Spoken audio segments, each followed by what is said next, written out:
సమస్యకి ఒక వేఅవుట్ ఉంటుంది. వేఅవుట్ లేని సమస్య ఉండదు. వేఅవుట్ లేకపోతే అది సమస్యే కాదు. నాకు తెలిసి ప్రతి సమస్యకు పరిష్కారం ఉంటుంది. డిఈ గారు ఈ వర్క్ ఇలా ఆగిపోయింది, ఏం చేద్దామంటే ఏమి చెయ్యలేమో మాత్రం చెప్పొద్దు ఏ రోజు నా దగ్గర. దాన్ని ఏ రకంగా చేస్తామన్న దానికి సలహా ఇవ్వండి. అది నేను ఏ రకంగా చేయగలను అన్న దాని మీద నేను దృష్టి పెడతాను. కాబట్టి ఇప్పుడు అఫీషియల్స్ అట్లా at the same time department వాళ్ళకి కూడా క్లియర్గా చెప్తున్నాను.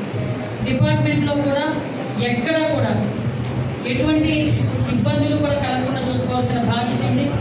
లాండ్ ఆర్డర్ విషయంలోనే కానీ, గాంజాయి విషయంలోనే కానీ, ముఖ్యంగా మీరు మీ అదృష్టం లేకపోతే మీ దురదృష్టం తెలియదు, హోమ్ మినిస్ట్రీ ఉన్న దగ్గర మీరు పనిచేయడం సొంత నియోజకవర్గంలో. కాబట్టి కొంచెం మీకు ప్రెజర్ ఉంటుంది, డెఫినెట్గా ప్రెజర్ ఉంటుంది. మీరు ఆ ప్రెజర్ని కూడా చాలా తేలిగ్గా తీసుకోండి. ప్రెజర్ పడద్దు. కానీ ఇక్కడ ముందు పైలట్ ప్రాజెక్ట్ కింద ఇక్కడే ముందు స్టార్ట్ అవ్వాలి ప్రక్షాళన అనేది. అది అన్ని డిపార్ట్మెంట్స్ ప్రక్షాళన అనేది ఇక్కడ నుంచి జరగాలి. కాబట్టి మీరు అందరూ కూడా నాకు సహకరించండి. ఇది అయిపోయిన తర్వాత ప్రెస్ వాళ్ళందరూ కనుక బయటకు వెళ్తే నేను మా అఫీషియల్స్తో ఒకసారి క్లియర్గా నేను ఒకసారి మాట్లాడుకుంటాను.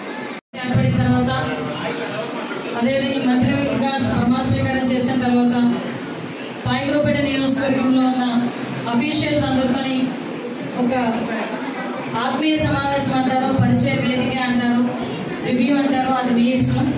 నేనైతే ఒక పరిచయ వేదిక మనం రాబోయే కాలంలో 5 సంవత్సరాలు పనిచేసేదానికి ఒక పక్కా ప్రణాళికతో ముందుకెళ్లాలని ఒకే ఒక ఉద్దేశంతో మిమ్మల్ని అందరినీ ఒకసారి పిలిచి మాట్లాడడానికని ఇక్కడ పిలవడం జరిగింది. ఇక్కడికి అన్ని డిపార్ట్మెంట్స్ వాళ్ళు కూడా వచ్చున్నారు. అన్ని డిపార్ట్మెంట్స్ హెడ్స్కి, అన్ని డిపార్ట్మెంట్స్ వచ్చిన వాళ్ళందరికీ కూడా పేరు పేరున ధన్యవాదాలు, నమస్కారాలు తెలియజేసుకుంటున్నా. ఎక్కువసేపు అంటే మీతో నేను క్లియర్గా డిస్కస్ చేయాలి. ఎందుకంటే నేను ఏదో రాజకీయంగా మాట్లాడడం కాదు. అలాగని చెప్పి ఉన్న వాస్తవాన్ని దాచిపెడితే అది మేము తప్పవుతుంది. కాబట్టి లాస్ట్ 5 years 2014 నుంచి 19 వరకు నేను కూడా ఇక్కడ ఎమ్మెల్యేగా చేశాను. ఇక్కడ నాతో పాటు పనిచేసిన వాళ్ళు ఇక్కడ చాలా మంది ఉన్నారు. So what ever it TDP గవర్నమెంట్లో స్టైల్ ఆఫ్ వర్క్ ఎలా ఉంటుందని మీ అందరికీ కూడా తెలుసు. అట్ ద సేమ్ టైం మొన్న 5 సంవత్సరాలు కూడా మీరు పనిచేస్తున్నారు. ఇక్కడ వర్క్ ఆఫ్ స్టైల్ ఎలా ఉంటుందని కూడా మీకు తెలుసు.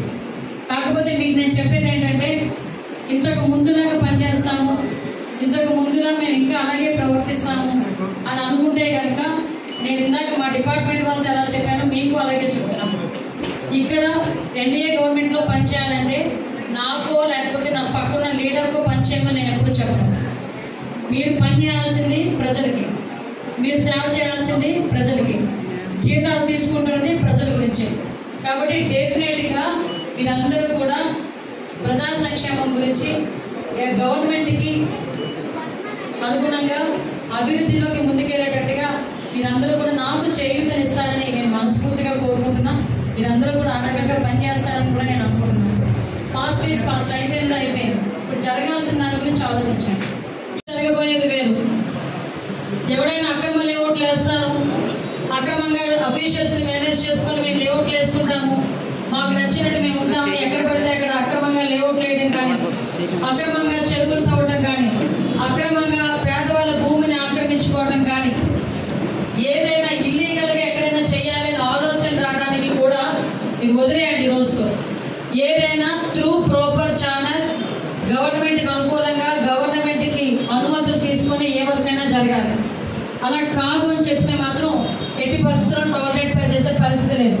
మళ్ళా ప్రెస్లో కూడా ఇంకోటి చెప్తున్నా, ముఖ్యంగా ఎవరైనా నా పేరు చెప్పి కానీ ఇల్లు ఇస్తాం డబ్బులు ఇవ్వండి, పెన్షన్ పెడతాం డబ్బులు ఇవ్వండి, లేకపోతే అలా చెప్తాం డబ్బులు ఇవ్వండి అని ఎవరైనా మిమ్మల్ని అడిగినా డైరెక్ట్గా చెప్తున్నా, నేను ఇక్కడ కంప్లైంట్ బాక్సులు కూడా ఏర్పాటు చేయడానికి సిద్ధపడుతున్నాను.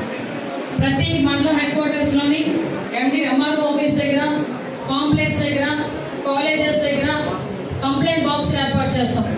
ఎవరికైనా ఏ కష్టం వచ్చినా డైరెక్ట్గా నన్ను అప్రోచ్ అవ్వడం మీకు ఇబ్బంది అయితే ఆ కంప్లైంట్ బాక్స్లోని మీ తాలూకా కంప్లైంట్ వేస్తే ఎవ్రీ 5 daysకి కానీ 3 daysకి కానీ అవి సాగ్రిగేట్ చేసి సంబంధిత అధికారులకి పంపించుకొని నేను దాని పరిష్కార దిశగా ముందుకెళ్తాను.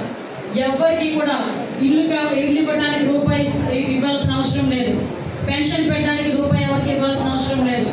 ప్రభుత్వ సంక్షేమ కార్యక్రమాలు మీకు అందజేయడానికి ప్రభుత్వం సిద్ధంగా ఉంది. మీరు మధ్యవర్తులు ఎవరికి కూడా డబ్బులు ఇచ్చి మోసపోకండి.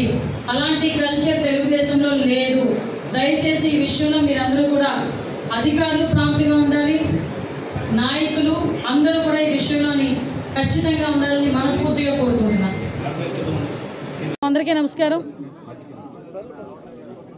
ఆంధ్రప్రదేశ్ రాష్ట్ర ప్రజల దయ వల్ల, ముఖ్యంగా పాయకరావుపేట నియోజకవర్గ ప్రజల ఆశీస్సులతో, చంద్రబాబు నాయుడు గారి ఆశీస్సులతో, లోకేష్ బాబు గారి తాలూకా మాకు కృషితో ఈరోజు ఆంధ్రప్రదేశ్ రాష్ట్ర హోమ్ మినిస్టర్గా బాధ్యతలు తీసుకోవడం జరిగింది.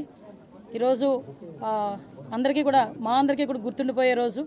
ఎందుకంటే ఎన్నో స్ట్రగుల్స్ ఫేస్ చేసి ఈరోజు అధికారంలోకి వచ్చిన తర్వాత కూడా సామాన్య మధ్యతరగతి కుటుంబానికి సంబంధించిన నేను ఒక సామాన్య టీచర్ని హోమ్ మినిస్టర్గా చేసిన చంద్రబాబు నాయుడు గారికి, లోకేష్ గారికి, పవన్ కళ్యాణ్ గారికి, ఎన్డీఏ లీడర్స్ అందరికీ కూడా, ముఖ్యంగా నా పాయకరావుపేట నియోజకవర్గ ప్రజలందరికీ కూడా పేరు పేరున ధన్యవాదాలు, నమస్కారాలు తెలియజేసుకుంటున్నా. ఏదైతే చంద్రబాబు నాయుడు గారు మా మీద పెట్టిన ఈ గురుతర బాధ్యతని సమర్థవంతంగా నిర్వహిస్తామని, దానికి ప్రతి ఒక్కరు కూడా సహాయ సహకారాలు అందించాలని నేను మనస్ఫూర్తిగా కోరుకుంటున్నా. ఏదైతే లాస్ట్ 5 yearsలో లా అండ్ ఆర్డర్ విషయంలో చాలా ఇబ్బందికరమైన పరిస్థితులు ప్రజలందరూ ఎదుర్కొన్నారు. ముఖ్యంగా గంజాయి డ్రగ్స్ విషయంలోని కానీ, విచ్చలవిడిగా ఉన్న గంజాయి డ్రగ్స్ని నిర్మూలించడం కానీ, అదేవిధంగా అమ్మాయిల మీద జరుగుతున్న అఘాయిత్యాల మీద ఉక్కుపాదం మోపడం కానీ, రాబోయే కాలంలో లా అండ్ ఆర్డర్ విషయంలో ఎక్కడా కూడా ఎటువంటి ఇబ్బంది లేకుండా ఆంధ్రప్రదేశ్ ప్రజలందరూ కూడా సుఖ సంతోషాలతో ఉండాలని మనస్ఫూర్తిగా కోరుకుంటూ, దానికి మేమందరం కూడా కృషి చేస్తాం. దానికి ప్రజలందరి దగ్గర నుంచి కూడా సహాయ సహకారాలు అందించాలని, మీడియా పరంగా మిమ్మల్ని అందరినీ కూడా సహాయ సహకారాలు అందించాలని మనస్ఫూర్తిగా కోరుకుంటున్నాం. యాక్చువల్గా ఒక బడ్జెట్ రిలేటెడ్ సంబంధించిన మన ఓటింగ్ సంబంధించిన బడ్జెట్ రిలేటెడ్ మీద ఈరోజు పెట్టడం జరిగింది. ఫస్ట్ బడ్జెట్ రిలేటెడ్ పెట్టడం జరిగింది. ఇంకా మేము కూర్చోవాలి, ఒకసారి ఒక మీటింగ్ కూర్చోవాలి యాక్చువల్గా. ఎందుకంటే చాలా ఇష్యూస్ ఉన్నాయి. ఇప్పుడు దిశ పోలీస్ స్టేషన్, ఆల్రెడీ దిశ చట్టం ఏమీ లేకుండా దిశ పోలీస్ స్టేషన్స్ అనేదాన్ని మార్చారు. ఆ దిశ పోలీస్ స్టేషన్ అనేది పేరు కూడా మార్చాలి. అట్ ద సేమ్ టైం చాలా ఇష్యూస్ ఉన్నాయి. పోలీస్ డిపార్ట్మెంట్ వాళ్ళు చాలా ఇబ్బందులు వాళ్ళు ఎదుర్కొంటున్నారు. డిపార్ట్మెంట్ వైజ్గా ఇబ్బందులు చాలా ఉన్నాయి వాళ్ళకి కూడా. ఈవెన్ ఇప్పటికీ కూడా కొన్ని పోలీస్ స్టేషన్లోని మినిమం ఎమ్యూనిటీస్ లేకుండా వాళ్ళు ఇబ్బందులు పడే పరిస్థితి కనిపిస్తూ ఉంది. అలాంటి విషయంలోని కానీ రాబోయే సిచ్యువేషన్స్లో ఇప్పుడు గాంజా డ్రగ్స్ విషయంలో ఏదైతే ఇనిషియేషన్ తీసుకున్నామో దాని మీద కూడా ఒక టాస్క్ ఫోర్స్ ఏర్పాటు చేసుకొని దాన్ని కూడా ముందుకు తీసుకెళ్లే కార్యక్రమంలో రేపు ఫర్దర్గా మేము కూడా ముందుకెళ్తాం.